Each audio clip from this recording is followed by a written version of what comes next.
বেরিয়ে এলো সূর্যের আসল রূপ। রিসেপশনের দিনেই রায়কে অপমান।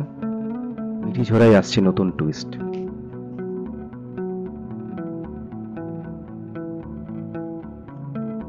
এই মুহূর্তে জি বাংলার অন্যতম চর্চিত ধারাবাহিক মিঠিঝোড়া। মিঠিঝোড়া গল্পের আসল ভিলেন কে? নীলু না সূর্য?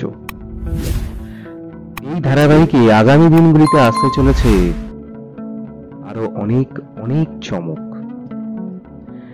রায় কি পারবে অনির্বাণের সাথে সংসার টিকিয়ে রাখতে? বর্তমানে কি দেখা যাচ্ছে, রায় আর অনির্বাণের বিয়ের পর রায়ের সাথে তার দাদা ও মায়ের সম্পর্কের মান অভিমান ঘুচে যায়। তবে শ্বশুর বাড়িতে এসেই অপমানের মুখে পড়তে হয় রায়কে। প্রথমে অনির্বাণের মা রায়কে বরণ করে নিতে চাননি। অনির্বাণের জন্য ইচ্ছার বিরুদ্ধে গিয়ে রায়কে বরণ করে।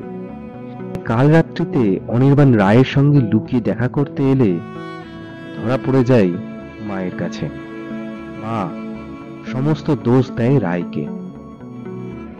তবে ধারাবাহিকে আসতে চলেছে আরো অনেক নতুন চমক। সকলের সামনেই এবার সূর্য তার আসল রূপ বের করতে চলেছে। রায় আর অনির্বাণের রিসেপশনে হাজির হয়ে সূর্য রায়ের সাথে তার অতীতের কথা তুলে ধরবে। সূর্যের বিরুদ্ধে গিয়ে অনির্বাণ কি পারবে রায়ের সম্মান রক্ষা করতে? আদৌ কি রায় অনির্বাণের সম্পর্কটা টিকবে? আপনাদের কি মনে হয় কমেন্টে জানাবেন। আর আজকের পর্বটা অবশ্যই দেখতে ভুলবেন না।